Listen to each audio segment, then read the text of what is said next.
नमस्कार दोस्तों, science tech की नई सेशन में आप सबका स्वागत है।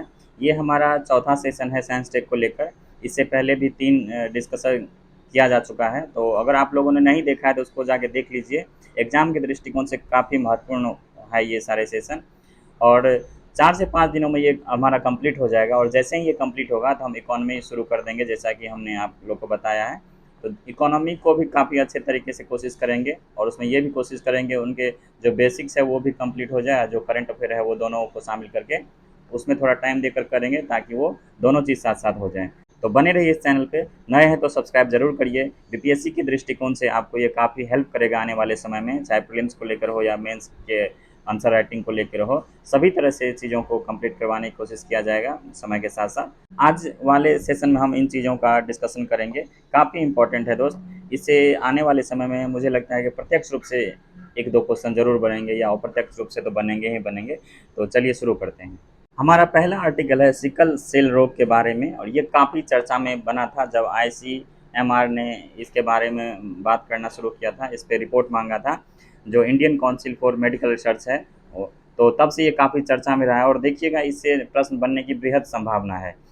सिकल सेल रोग जो है इसका संबंध जो रेड ब्लड सेल होता है उससे होता है, आरबीसी से होता है। आपको पता होगा कि आरबीसी में हीमोग्लोबिन होता है और हीमोग्लोबिन ही हमारे शरीर के विभिन्न हिस्सों में ऑक्सीजन का सप्लाई करता है। तो ये 3 चीज़ें आपको रखना है कि सिकल सेल रोग का संबंध आरबीसी से है और ये रोग होता कैसे है, जब आरबीसी में हीमोग्लोबिन की मात्रा असामान्य हो जाती है, तो उनके जो ब्लड होते हैं ना, वो चिपचिपा हो जाते हैं, जिसके कारण होता क्या है कि सामान्यतः होता ये है कि जो आरबीसी होता है उसके जो सेल्स होते हैं वो उसका आकार सर्कल होता है, लेकिन जब इस तरह के रोग लग जाते हैं तो इसका आकार हो जाता है सी टाइप का। तो यही सी से सिकल सेल बना है, तो आपको ये याद। सिकल सेल रोग के उपचार के लिए जो दवाई यूज किया जाता है उसका है हाइड्रोक्सी यूरिया। इसको आपको याद रखना है, ये पूछे जा सकते हैं। जो सिकल सेल के कुछ सिम्टम्स है उसको देख लीजिए। सामान्य लक्षणों में क्रोनिक एनीमिया, तीव्र दर्द होता है, उसके बाद कमजोरी पीलेपन का कारण बनता है। भारत सरकार ने 2023-24 के बजट में 2047 तक इसको ख़त्म करने का मिशन बनाया है, जिसमें खास करके 0 से लेकर 40 वर्ष के जो व्यक्ति हैं, सिकल सेल रोग की जांच और प्रबंधन में चुनौतियों से निपटने के लिए मध्य प्रदेश सरकार ने क्या किया है, राज्य हीमोग्लोबिन पैथी मिशन की शुरुआत की है। ये आपको याद रखना है, एग्जाम्पल के रूप में पूछा जा सकता है। भारत में 20 मिलियन से अधिक सिकल सेल प्रभावित व्यक्ति रहते हैं, ये भी आपको याद रखना है, एक डेटा के रूप में पूछा जा सकता है। उसके बाद हमारा अगला आर्टिकल है फेशियल रिकग्निशन प्रौद्योगिकी के बारे में दिया गया है। क्या है ये? एक तरह से ये बायोमेट्रिक आधारित तकनीक है जो किसी व्यक्ति की पहचान की पुष्टि करता है, किसके द्वारा? फेस के द्वारा। इसमें बहुत सारी चीज़ें जानना कम नहीं है, इसमें 3-4 प्रोसेस है और इसका संदर्भ यही है कि जो पेंशन भोगी लोग हैं उनके लिए जो ईपीएफओ है ना, इसका प्रयोग करेगा उसकी पहचान के लिए। तो इस संदर्भ यही आपको याद रखना है और इसके जो प्रोसेस होते हैं इनमें किस तरह के प्रोसेस को पूरा किया जाता है तो उसको हमें देखना है मेन रूप से।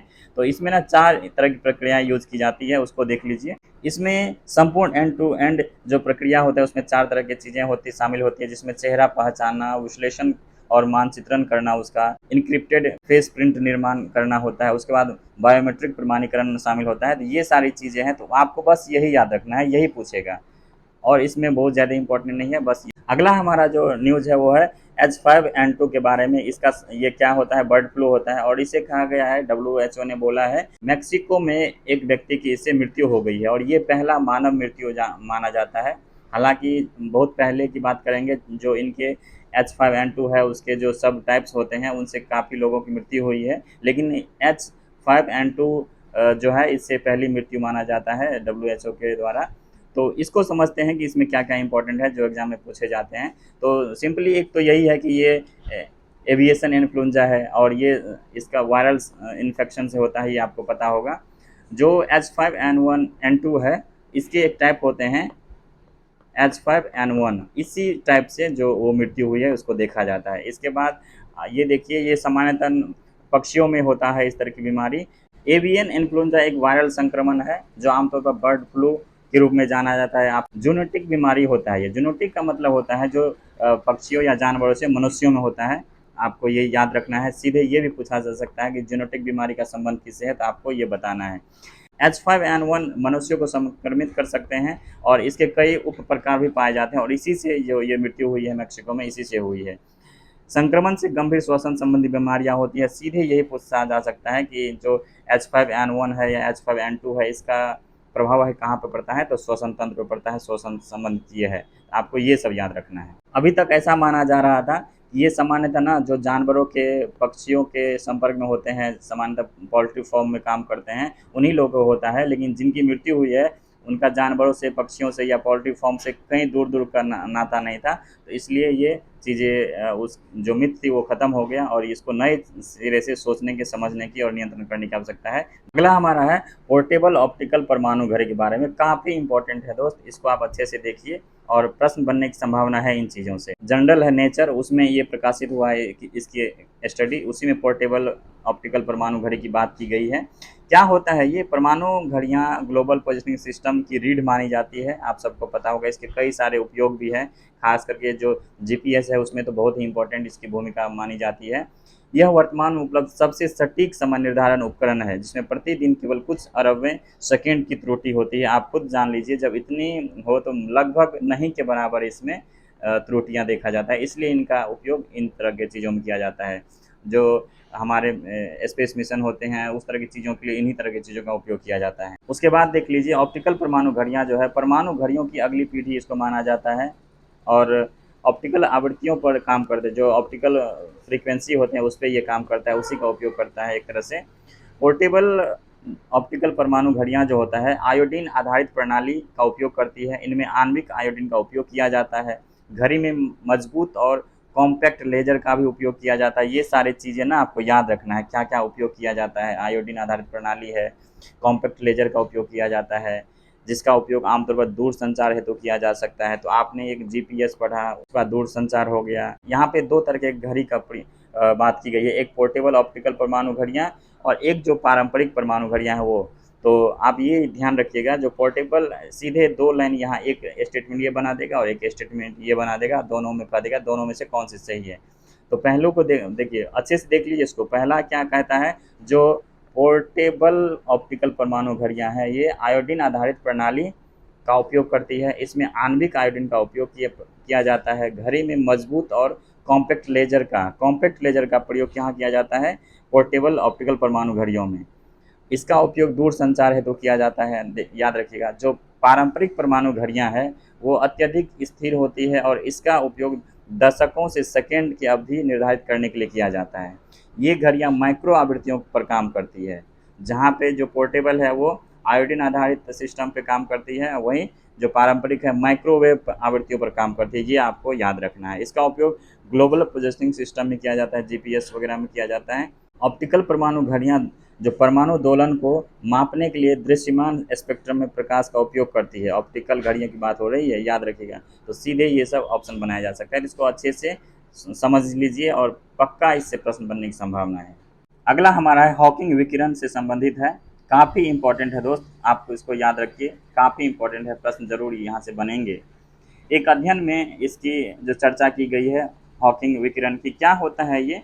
हॉकिंग विकिरण को अभी तक ना थ्योरी के रूप में स्वीकार किया गया था और 1974 में जो स्टीफन हॉकिंस है उनके द्वारा ये दिया गया था, प्रस्तावित किया गया था। इस सिद्धांत के अनुसार क्या होता है, ब्लैक होल अपने इवेंट होराइजन के निकट विकिरण उत्सर्जित करते हैं। ब्लैक होल हॉकिंग विकिरण को क्वांटम प्रभावों के कारण उत्सर्जित करता है। तो ये सारी चीज़ थ्योरी आपको याद रखें थोड़े बहुत। देखिए इस बार ना क्वांटम थ्योरी जो होता है ना उससे रिलेटेड प्रश्न जरूर बनेंगे, जैसे क्वांटम कंप्यूटर हो गया, क्वांटम इफेक्ट हो गया, इस तरह की चीज़ें। तो आपको इसको याद रखना है। यह अध्ययन जो है ना ARXIV नामक एक वैज्ञानिक प्रिंटिंग सर्वर में हाल में प्रकाशित किया गया। तो ये भी इंपॉर्टेंट हो सकता है। हॉकिंग विकिरण क्या होता है, ब्लैक होल के गुरुत्वाकर्षण खिंचाव से बचने वाले कणों को हॉकिंग विकिरण कहा जाता है। ये याद रखिएगा। ब्लैक होल आपको लोगों को पता होगा, ग्रेविटी इसका मूल कारण होता है, उसी से ब्लैक होल बनता है और उसी में जो स्वयं को बचा लेता है जिस तरह की कण, वही हॉकिंग विकिरण कहलाता है। हॉकिंग विकिरण कहा जाता है कि महत्वपूर्ण घटना है क्योंकि यह ब्लैक होल के व्यवहार और स्पेस टाइम की प्रवृत्ति के बारे में जानकारी प्रदान करता है। ये भी इंपॉर्टेंट हो जाता है। यदि हॉकिंग विकिरण की पुष्टि हो जाती है तो यह सैद्धांतिक भौतिकी में एक महत्वपूर्ण सफलता होगी। तो इसलिए भी ये पूछा जा सकता है इस तरह से चीज़ें, तो आपको ये याद रखना है। ब्लैक होल स्पेस टाइम के वो क्षेत्र होते हैं जहाँ गुरुत्वाकर्षण इतना प्रबल होता है कि प्रकाश भी उनके प्रभाव से बच नहीं सकता। ये बेसिक्स है ब्लैक होल के बारे में। ये अंतरिक्ष में ऐसे पिंड है जो इतने घने होते हैं कि वे गहरे गुरुत्वाकर्षण सिंक का निर्माण करते हैं। ब्लैक होल में गुरुत्वाकर्षण इतना प्रबल होता है कि यह अपने चारों ओर स्पेस टाइम को परिवर्तित कर देता है। तो याद रखिएगा स्पेस टाइम के बारे में।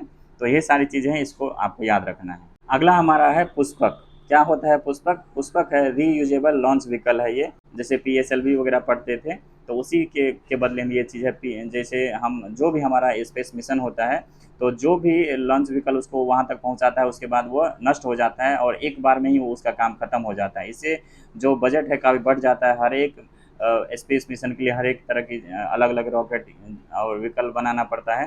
तो उन्हीं के बदले में ये लॉन्च व्हीकल बनाया गया है जिसका एक से अधिक बार इसका उपयोग किया जाता है।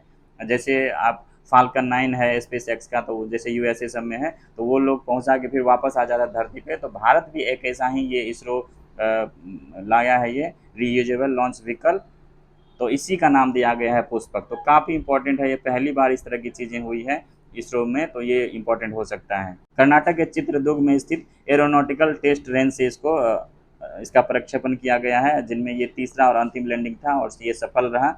इसको क्या किया गया है, जो भारतीय वायुसेना के चिनूक हेलीकॉप्टर है उनको 4.5 किलोमीटर ऊंचाई पर ले जाकर छोड़ा गया है। सबसे इम्पोर्टेंट बात यह है दोस्त, इसको याद रखिएगा कि जब भी हमारे यहाँ कुछ नए जैसे चंद्रयान के बारे में पूछा गया तो उसमें क्या क्या चीज़ शामिल है पूछा गया था, तो इसी तरह पुष्पक यान जड़त्वीय सेंसर, रडार अल्टीमीटर, स्यूडोलाइट सिस्टम के साथ साथ नाविक उपग्रह आधारित पोजिशनल सिस्टम का भी उपयोग करेगा। तो ये सारी चीज़ें आपको याद रखना है, प्रश्न बनेंगे यहाँ से। उसके बाद ब्लू ऑरिजिन नामक एक स्पेस कंपनी USA की है, न्यू शेपर्ड नामक, वो भी इस तरह से चीज़ें यान का विकास किया गया है।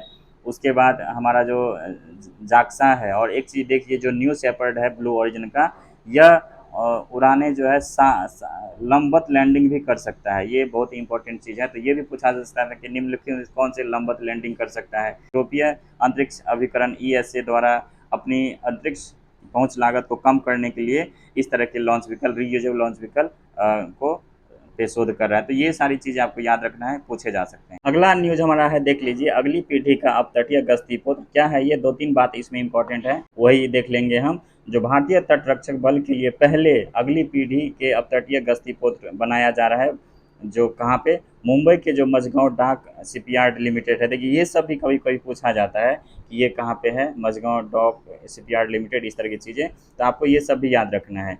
Next generation offshore patrol vessel है ये, NGOPV नाम है इसका। तो NGOPV भी पूछा जा सकता है, सीधे इसका संबंध किससे है, क्या है, तो आपको यह याद रखना है, ये गश्ती पोत है।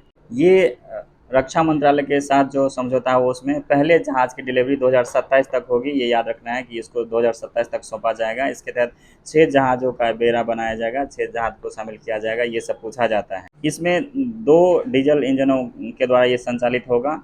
इसकी स्पीड 23 समुद्री मील से अधिकतम गति प्राप्त करने में सक्षम है। ये 5000 समुद्री मील तक की दूरी तय करने में सक्षम है। इसमें एकीकृत दोहरे इंजन वाले हेलीकॉप्टर की भी सुविधा है। ये सब पूछा जाता है दोस्त, इसलिए काफ़ी इंपॉर्टेंट है ये सब, जरूर इसको याद रखिएगा। इसके माध्यम से तेज और प्रभावी हवाई निगरानी की जा सकेगी। इस परियोजना का जो उद्देश्य है, तटीय एवं अपतटीय गश्ती कार्य में क्षमताओं को बढ़ावा देना है। हालांकि ये सब उतना इंपॉर्टेंट नहीं है। बहुउद्देशीय ड्रोन, कृत्रिम बुद्धिमत्ता जैसे क्षमताओं से भी ये लेस है। तो ये सब सारा चीज़ आपको याद रखना होगा। जैसे डबल इंजन वाला है, उसके बाद कृत्रिम बुद्धिमत्ता का प्रयोग किया गया है, ड्रोन का इसमें इस्तेमाल किया जाएगा। तो ये सब के हिसाब से इम्पोर्टेंट है। अगला हमारा है कि मीडियम रेंज का एक रॉकेट है जिन्हें DRDO ने डेवलप किया है रडार से बचने के लिए, जिनको नाम दिया गया है माइक्रोवेव ऑब्ट्यूरेंट चेप रॉकेट। तो ये आपको याद रखना है, सीधे पूछा जा सकता है किसने बनाया है, तो DRDO ने बनाया है। और ये जो रडार है ना, वो उसको 90% कम कर देता है, उसके पकड़ में ये नहीं आता है, लगभग इतना प्रतिशत कम कर देता है। तो ये आपको याद रखना है। ये तकनीक माइक्रोवेव शील्ड बनाने के लिए विशेष फाइबर का उपयोग करती है, जो नौसेना के जहाज़ों का दुश्मनों के रडार द्वारा पता लगाना मुश्किल हो जाता है। तो इन्हीं चीज़ों को ये क्या करता है, एक क्लाउड बनाता है, माइक्रोवेव ऑब्स्क्यूरेंट क्लाउड बनाता है, को फैलाता है, जो एक बड़े क्षेत्र को कवर करता है। और इसी वजह से ये रडार में पकड़ में नहीं आता है। तो ये सारी चीज़ें आपको याद रखना है। अगला हमारा तृष्णा मिशन के बारे में है।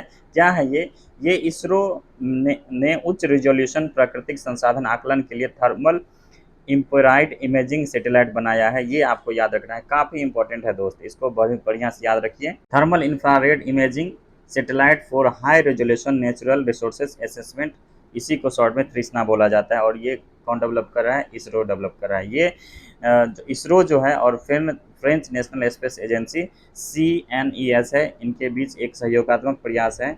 इसे पृथ्वी की सतह के तापमान हो गए, उत्सर्जन, जैव भौतिकीय और विकिरण के संबंध में जानकारी इकट्ठा करने के लिए निर्मित किया गया है। ये आपको उपयोग याद रखना है। बस यही प्रश्न बन जाएगा यहाँ से कि इसका जो उपयोग है किस तरह का है और किनके द्वारा बनाया गया है। ये तृष्णा मिशन संबंधी जो उपग्रह होगा वो 761 किलोमीटर की ऊंचाई पर सूर्य के समकालिक कक्षा में, ये आप इम्पोर्टेंट याद रखिए, कहाँ पे इसको सेटल किया जाएगा, तो सूर्य के समकालिक कक्षा में किया जाएगा। इसके माध्यम से भूमि हो गए, तटीय क्षेत्र हो गए, उसके बाद महासागरीय क्षेत्र, ध्रुवीय क्षेत्रों पर स्थानिक रेजोल्यूशन है उसको प्राप्त करने के लिए इसको 5 वर्ष के लिए डिजाइन किया गया है। तो जैसे अगर महासागरीय और ध्रुवीय क्षेत्रों का अगर मापन होगा तो वो 1 किलोमीटर तक का स्थानिक रेजोल्यूशन इसमें प्राप्त कर सकता है। वहीं पे अगर भूमि और तटबंधीय क्षेत्रों की बात करें तो उसमें 57 मीटर का ये स्थानिक रेजोल्यूशन होगा। ये काफ़ी एकदम सटीकता से उसका विश्लेषण कर पाएंगे। इस मिशन का उद्देश्य शहरी उष्माद्वीपों